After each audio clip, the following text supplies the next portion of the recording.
Welcome to the Mama Making Podcast, a space for moms figuring it out in real time, at home, at work, and everywhere in between. Hosted by me, Jessica Lamb, this show is here to help you feel a little less alone in the mess and magic of motherhood. Each week brings a mix of solo reflections, expert interviews, and real stories from moms leaning into themselves, whether that's into parenting, into entrepreneurship, or just surviving the day. Because there's no one way to do motherhood, and you don't have to do it alone. If that sounds like your kind of vibe, make sure to follow the show, share it with a friend, and keep showing up, exactly as you are.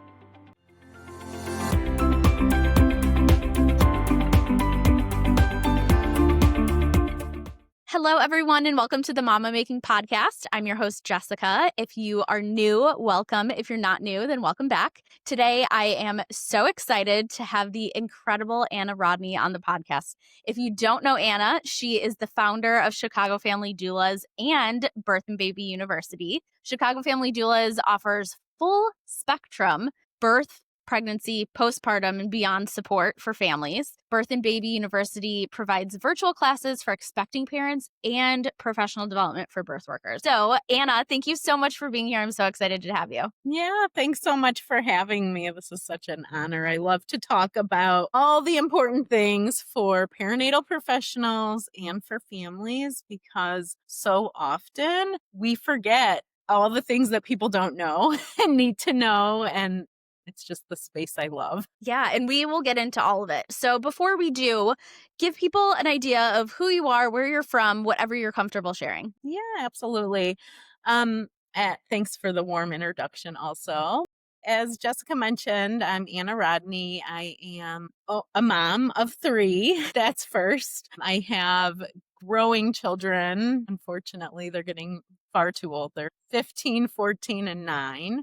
All girls. They keep me on my toes. And I mention them because I feel like they're just such an inspiration for this work that I've done. I was actually a special ed teacher for 12 years prior to taking the leap and doing this birth work. And it was, of course, after the birth of my first daughter that I had a doula and loved my doula and realized, oh, wow, I think doulas might be more important than special ed teachers for me at this phase in my life. So I kind of took the leap of faith and created Chicago Family Doulas, and that was about 12 years ago. The rest is history. I have a growing, amazing business in Chicago and the surrounding suburbs. We actually have about 320 birth and postpartum doulas, which is big for an crazy. agency. It's crazy. It's all just kind of a whirlwind of growth. And then I created Birth and Baby University really to support the families that I have the honor of supporting and the doulas that work on my team. So really, when I started Birth and Baby University, I had already created tons of content for my team and for our clients to make sure that they were prepared for birth, baby, breastfeeding, all of it. And for my team, I always see myself and always will see myself as a mentor for them. So all of the content I created over the years for them, I was like, oh, wow, this is really important for doulas in general. Just think I learn at such a rapid pace with having such a broad and big agency. I've had all the situations arise.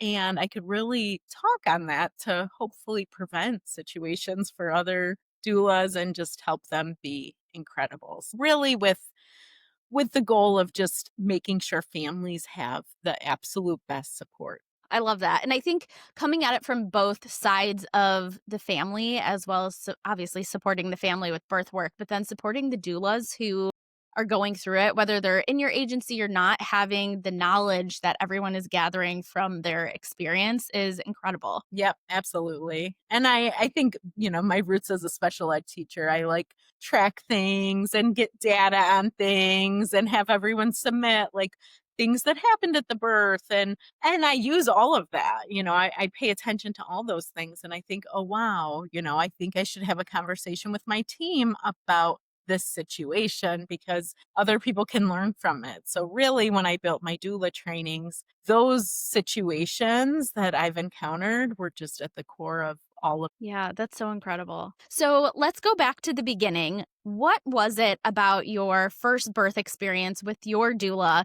that you were like, I have to bring this to other people? Yeah. So, funny, like most people, I think just naive going into birth. Well, first of all, I was 30, but I thought I was way too young to have it. I had my first baby at 30 and I was like, oh, I'm a teen mom. Exactly. Like Yeah. I never really thought about birth. Was surrounded in kids and I loved kids and babies and always supported families. But the birth piece of it, I guess I just never thought to care about it. And I feel bad even thinking that way, that I ever thought that way. Yeah, people would share about their birth stories and I feel like it went in one ear and out the other. It just wasn't meaningful until I was very pregnant. Like even throughout my pregnancy, it just didn't really have a lot of meaning. And I wish someone would have sat me down, and they did eventually. Actually, the person, Chantel, who bought me a doula, I was her family's respite worker for a decade. So I took care of her daughter who has special needs. And I was super integrated into their family. And she had like a little baby shower for me at her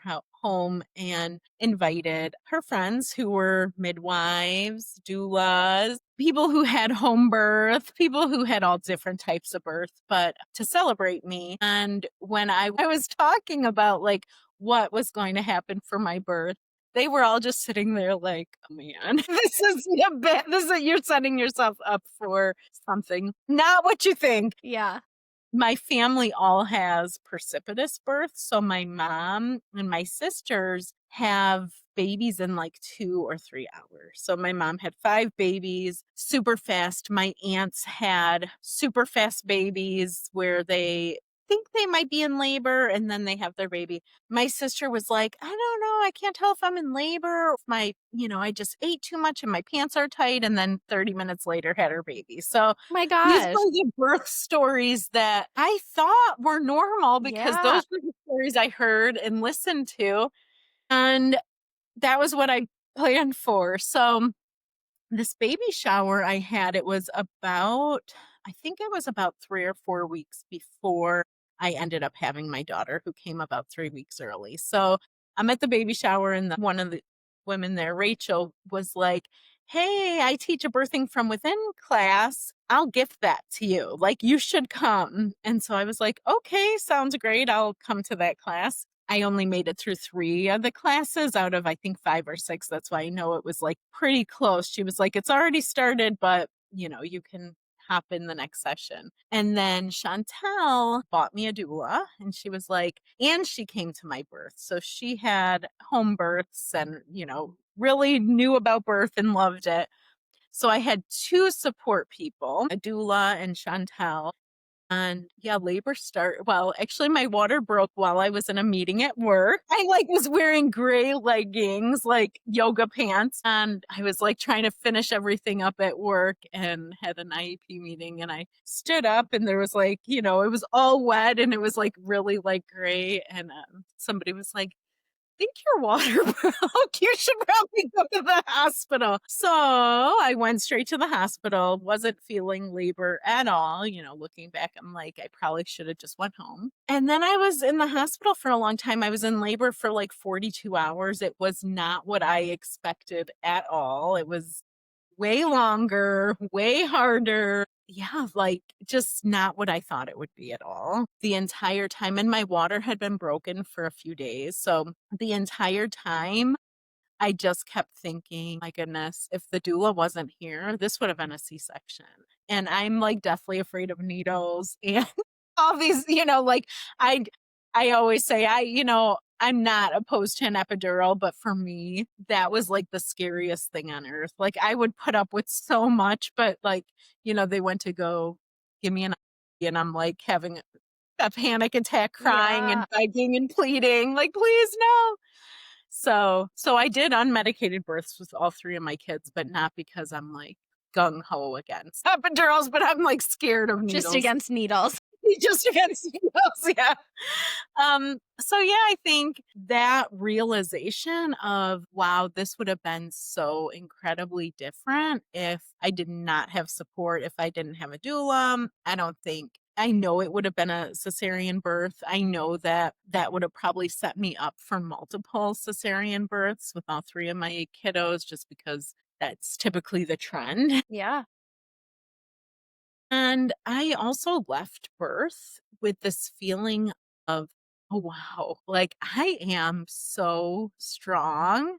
I can't believe I did that. Like it was the most surreal experience of my life. And I'm so grateful that I was able to experience it. It like brings tears to my eyes thinking about how powerful I felt, and it was, it's just such a great experience that a lot of people don't get to have. And I know I would not have had that experience if it wasn't for my doula. So I went home and then I got obsessed with reading birth books and birth stories and talking to people about having babies. And I think a really big turning point for me is one of my best friends. Like I have a group of 6 friends that we grew up together and we're all best friends still and see each other on trips. And I well, love that.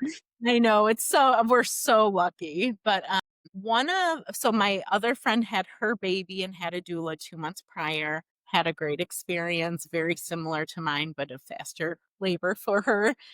Then our other good friend had her baby 6 months later, didn't have a doula, was given lots of misinformation, like had to have an emergency C-section because her water was broke for 12 hours, but no other reasons, and ended up having a spiral of really hard things happen after that. And I don't want to go into that because I don't like focusing so much on that negative piece, but that was it.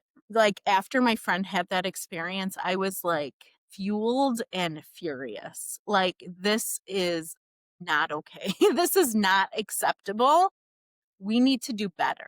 Like moms and babies and families should get care that is honest and we should approach birth like it's the life event that it absolutely is. So that was it.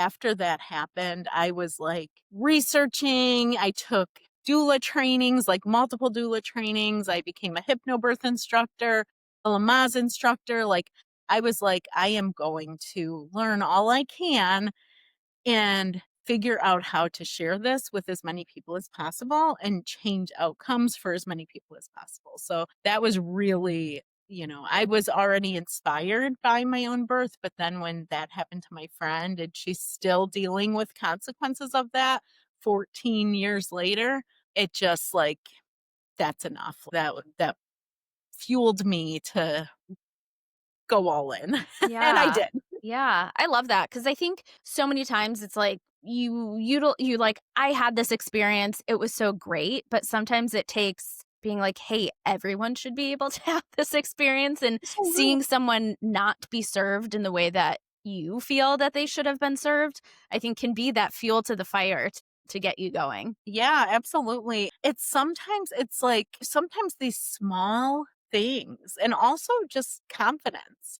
Like a lot of times parents don't have confidence to even ask a question. So that's where my classes come in. Like a huge part of our classes is helping families understand that they have options and choices, and this is the way you can ask this question to make sure you're not asking it in a timid way, like, is this okay? More like, hey, I know about these things and this is what I want. Tell me how you will give this to me. Like demanding autonomy. Like, I think it's just, it's so important, but often like not a focus. Yeah. So going from so obviously your good friend had this different experience than you did and kind of fueled your fire to start the doula business, but was there a specific moment that you were like, we need to start doing education? Yeah. There was a lot of specific Yeah. moments. Um, I have grown as a business owner and as a support person over the years. In the beginning, I even think my understanding of what a doula could accomplish has changed over the years. So, in the beginning, probably the first year or so, families would say, well, I'd want to hire a doula, but then do I have to take classes too? I feel like the doula can replace that. And I was like, yeah, I think the doula can replace that.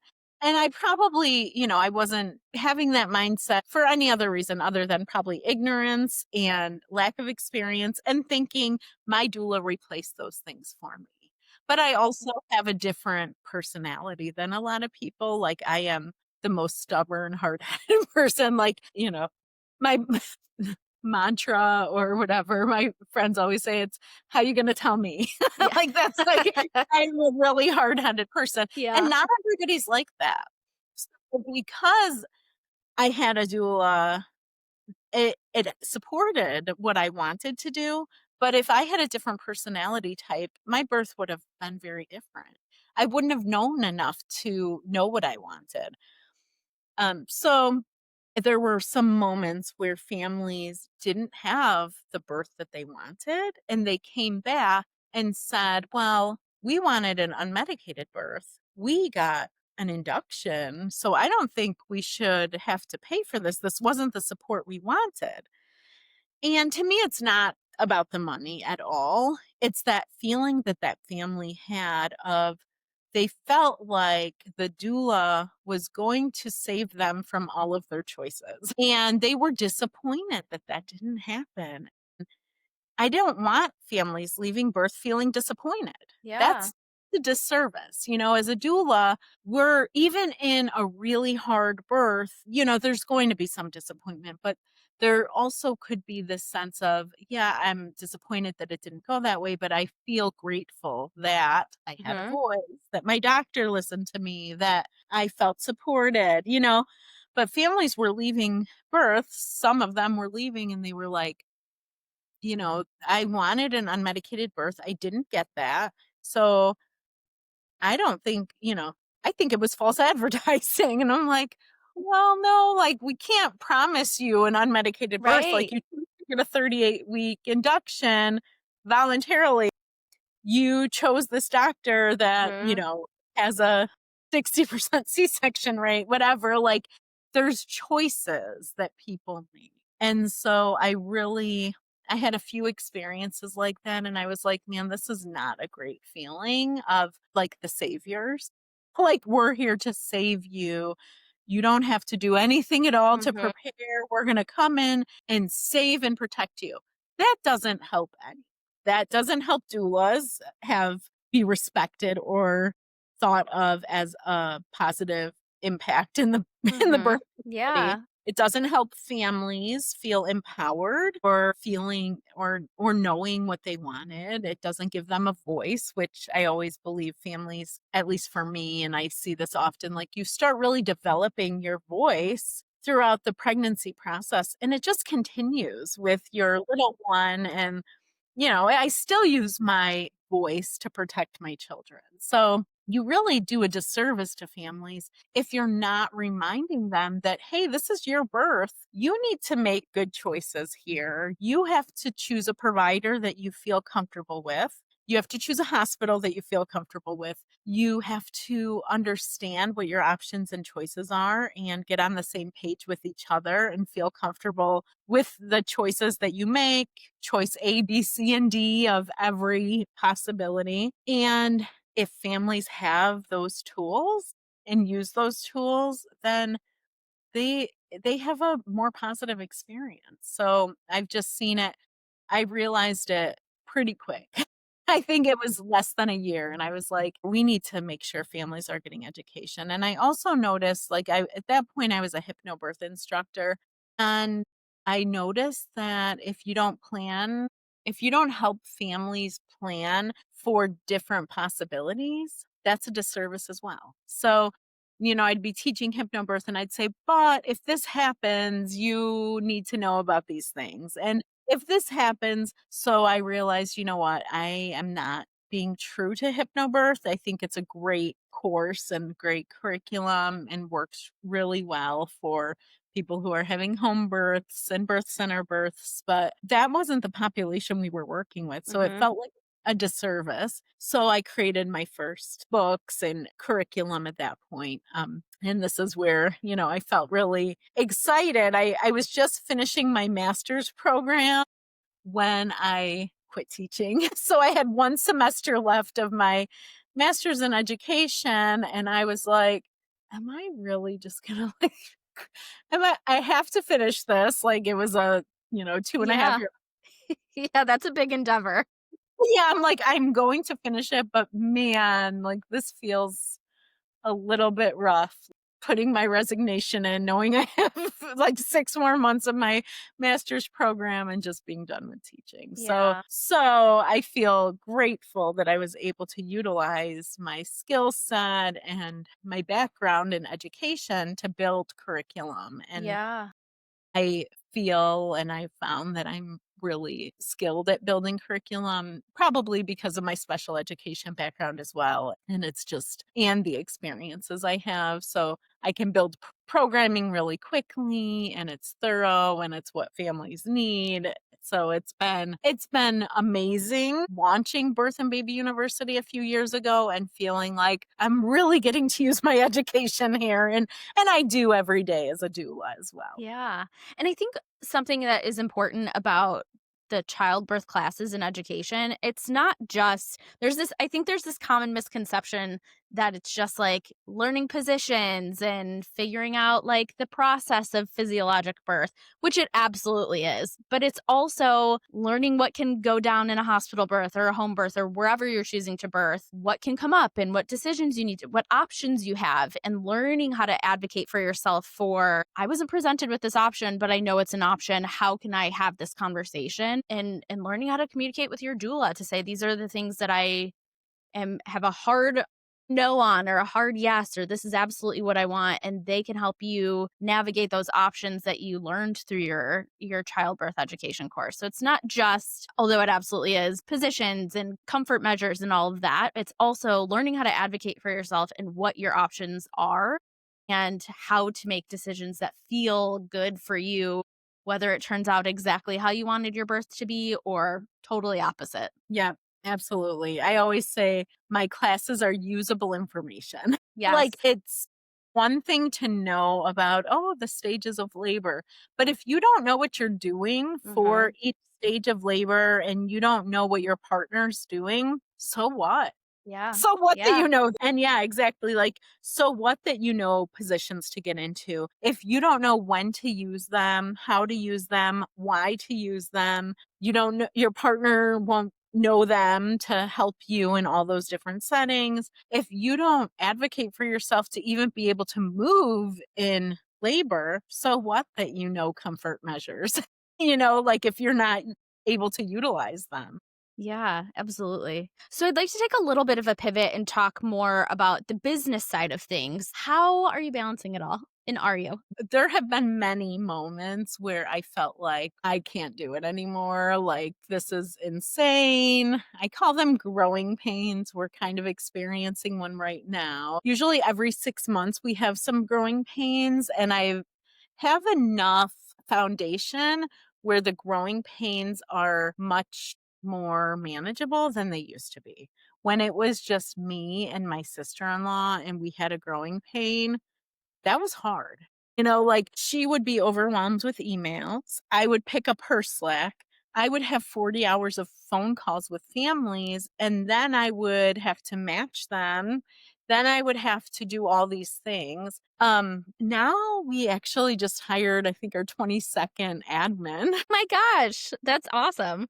Yeah. So, yeah, we just hired 3 more admins. So now we're able to get ahead of things, right? So like I know that by the end of December, we'll probably need that's when people get sick, they have call-offs. We'll need more help at that time and more support. So I could hire now so that people are trained by December when they're really needed and utilized. And then hopefully we'll be in a good spot by then. So I've gotten really good at thinking ahead. I am really great at delegating. Like that is huge. I will start to like reply to an email and I'll realize, oh my gosh, this is like 10 steps right here. Hey, Priscilla, can you check out this email? These would probably be a few of the things you need to do with it. Like Yeah.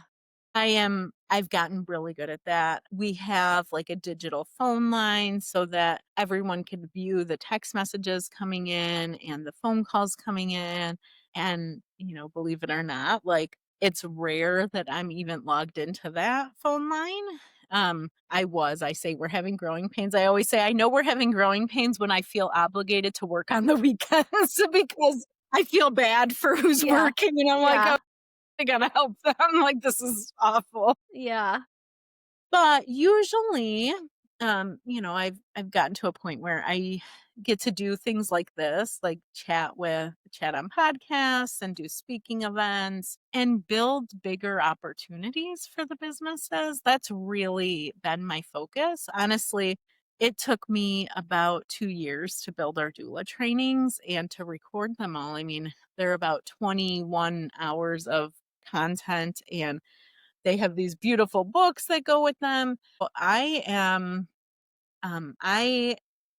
have a I maybe like I make things look easy because I feel excitement more than I feel overwhelmed. Yeah. So when I was recording my doula trainings, like I woke up at 2 or 3 in the morning every single day for like 2 years. My gosh. I know, and people are like, "You're crazy. Like, how are you doing that?" I'm like, "I'm excited to because it's quiet for 5 hours straight." Yeah. Record, like 120 videos in that time and or 100 videos and yeah, my dogs were sleeping, the kids were sleeping. It does sound like the best time. Yeah, but like I can do things like that. I know that that's not something that other people Mhm. could do emotionally, physically, but like I usually am like, oh, okay, cool. I can record, tomorrow morning and I don't feel overwhelmed by that. But yeah, I think a team, like I have a great team when we hire new admin, and this may sound also kind of silly, but usually it's like, do they care about our business? That's if they know me and care about our business and realize how hard we all work and Yeah. how hard I work to get us here, then they care too. And Mhm. so we have a very team approach. And, part of what I think has made Chicago Family Doulas so successful is that we all care. We worry about families, we worry about the doulas. We keep the same doulas. Like I have the same core team from 12 years ago. They're still That's on my team. crazy. Yeah, it is crazy. It's But awesome. And that's such a testament to building your team in a way that feeds the vision and mission of what you're doing, that when you're all there for the common goal, it's easy to keep a team going because you all have the same motivation of helping right. families. Right. And we help the doulas enough as an agency that they see the benefit of being Yeah.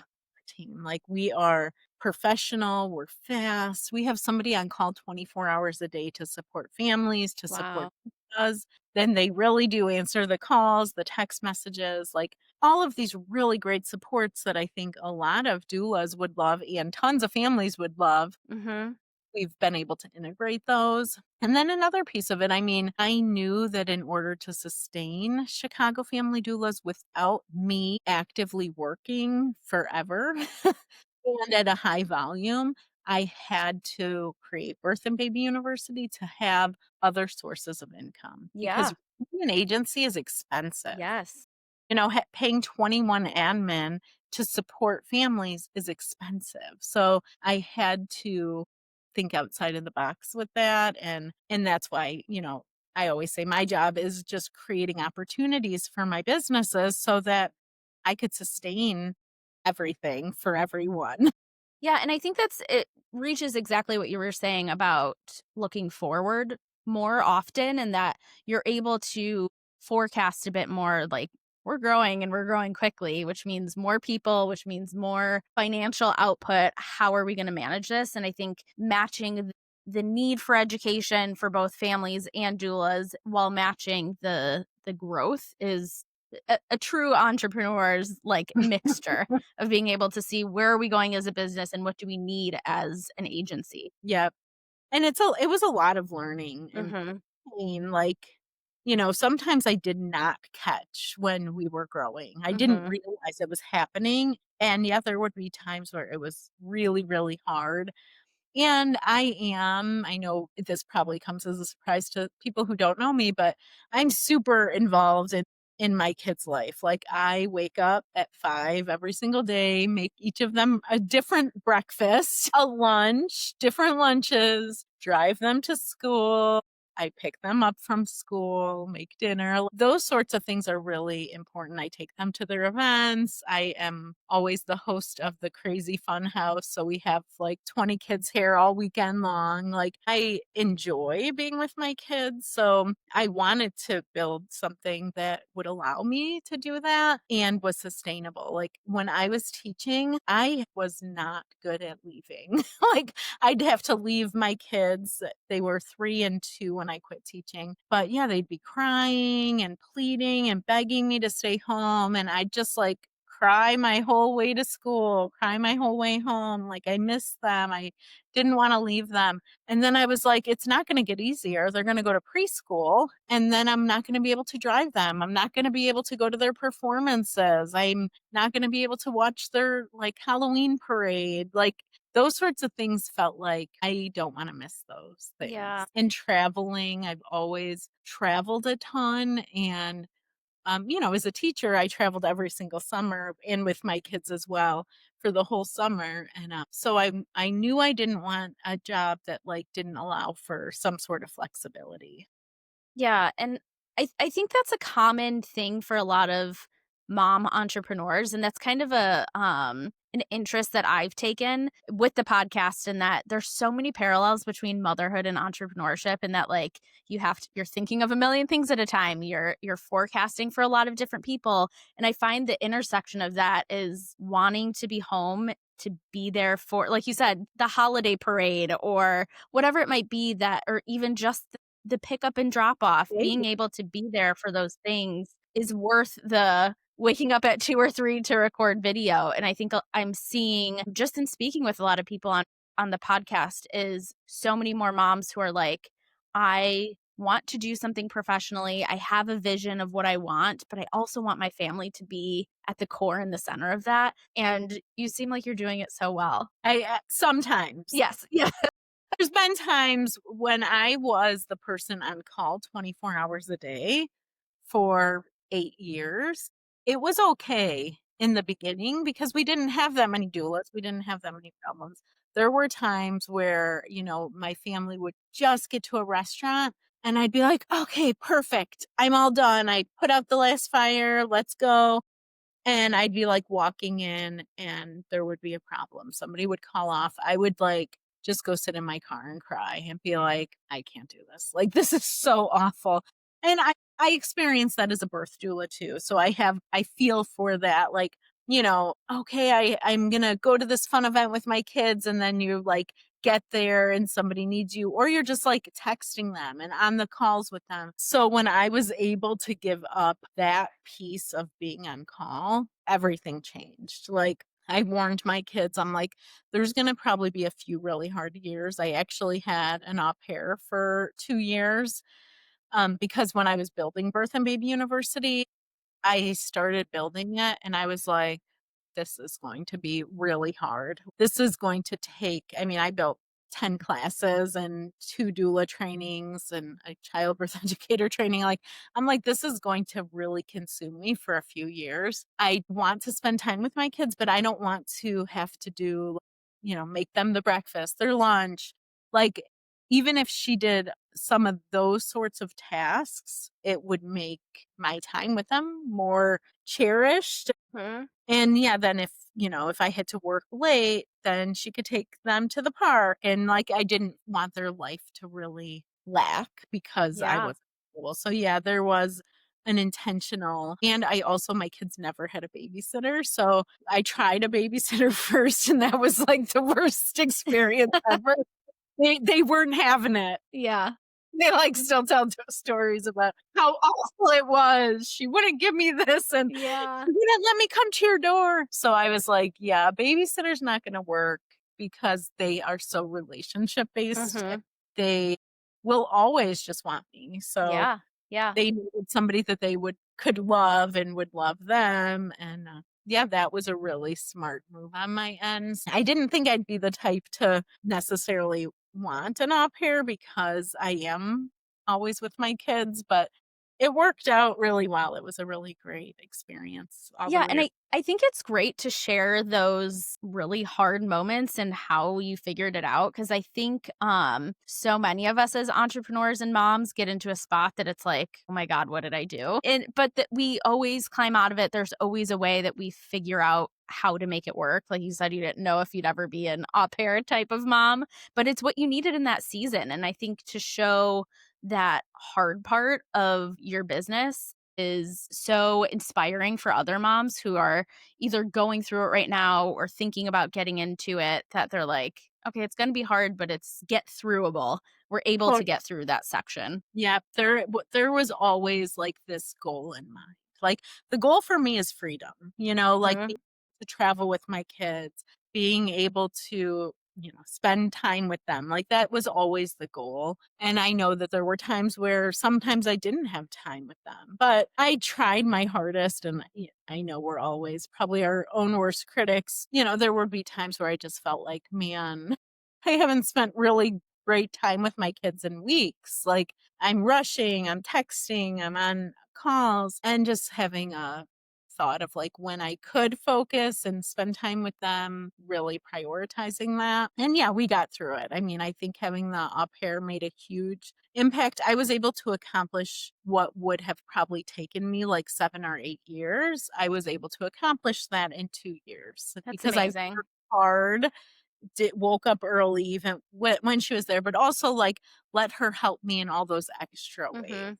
Yeah. Prepping snacks for the kids for school, like all of those things, when you put it all together, that's 3 hours a day. Yeah. Yeah. It takes a lot of time. Well, I would love to pivot back just a little bit to the birth side of things. What is a myth or, I guess we'll stick with what is a myth about doula work or birth prep that you would like to clear up for people? Yeah, I don't hear it as often, but I do sometimes still hear.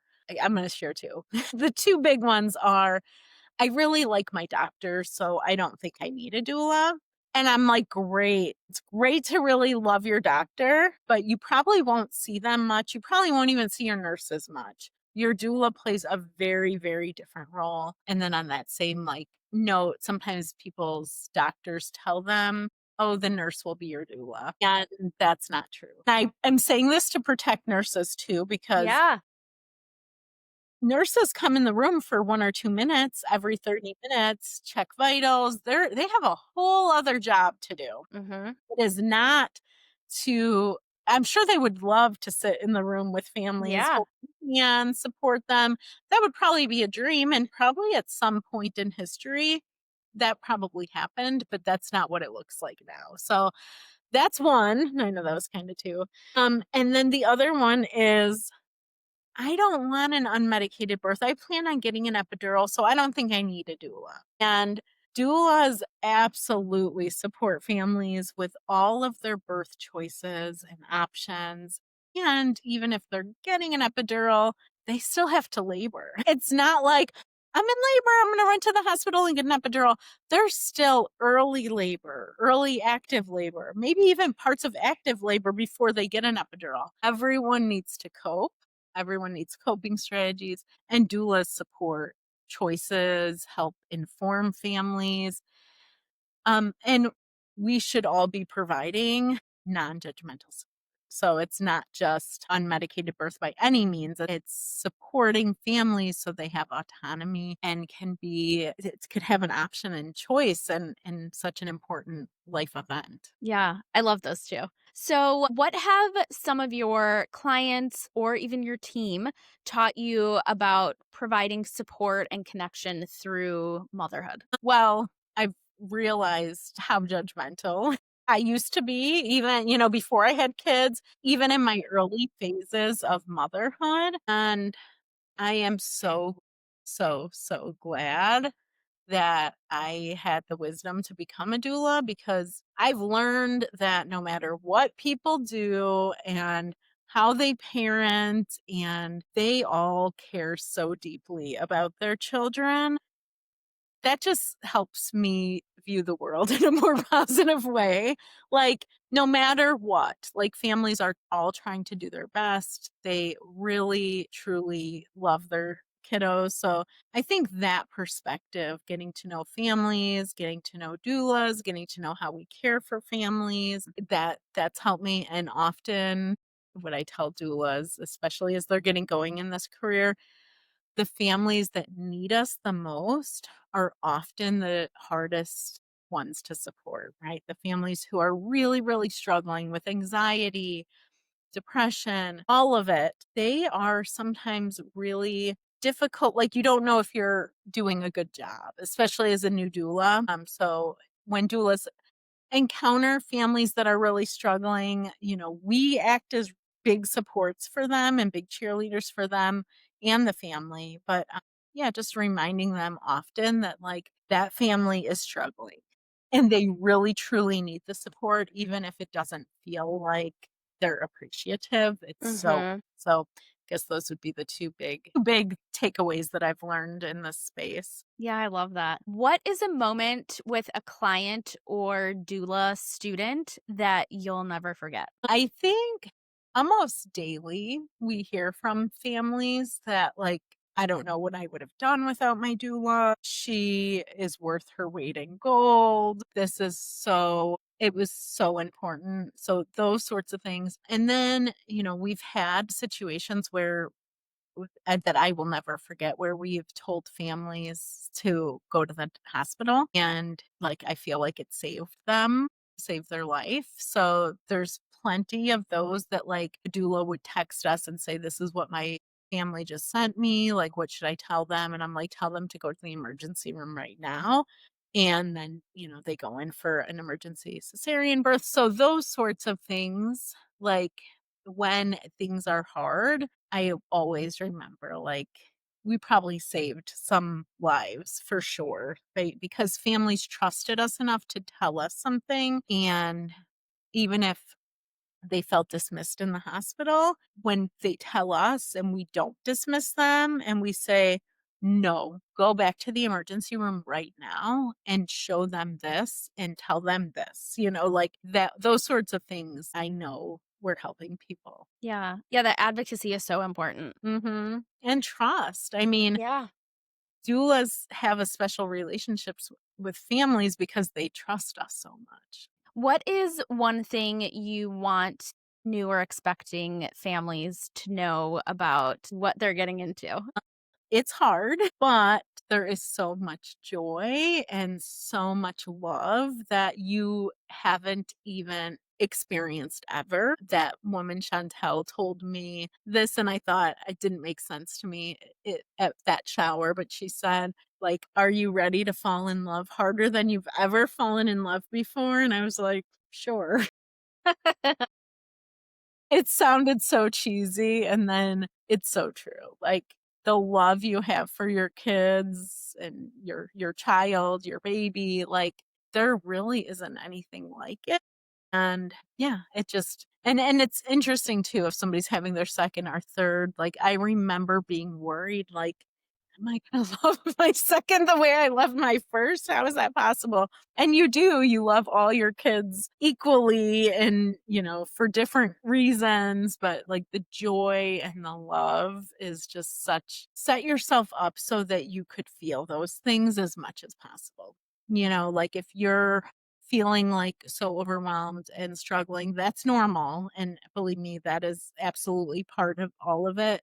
But find ways to also find joy and find love so that it doesn't all feel hard. It should feel positive. I love that. I think that's the perfect way to kind of put a button on the conversation. Could you tell listeners what you guys have coming up at both the doula agency and the university and where people can find you? Yeah, absolutely. So we have a bump to baby event. If you are expecting and you are in Chicago, the bump to baby event is in October, and I should know this. I think it might be October 18th, but it is a morning event.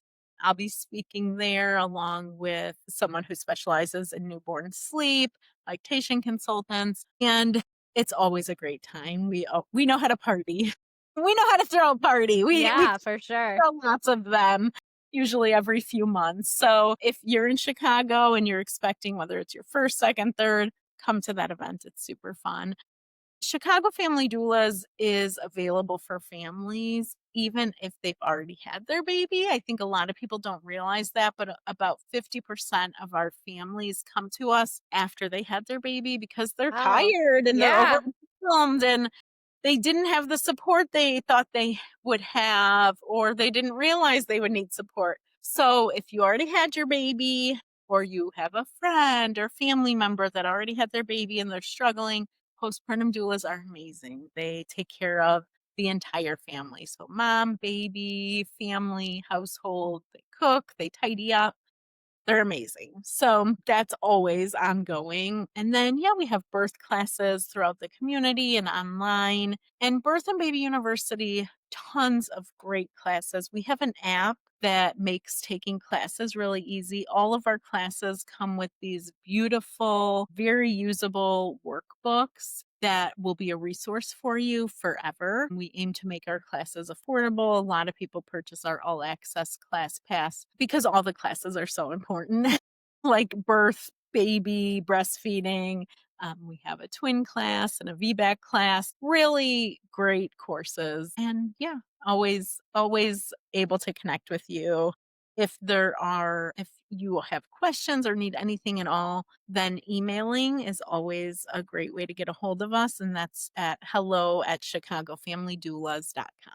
And where can people find you on social media and website? Yeah, everywhere. So social media, Birth and Baby University and Chicago Family Doulas and Anna Rodney Doula for perinatal professionals, especially. We have a TikTok, Instagram, Facebook for all of those. So too many places. And yeah, we have a great newsletter for all the businesses also. So we post our blogs on there and we send out really great, helpful information. A lot of our partners send us information and we share that with our families as well. So yeah, just chicagofamilydoulas.com, birthandbabyuniversity.com. Awesome. Well, thank you so much for being on the podcast. I've been so excited to have you. If you're not in the Chicagoland area, Anna is very well known among the pregnancy, perinatal, motherhood space. So I've been excited to chat with you about your journey and all things Chicago Family Doula and Birth and Baby. Thank you.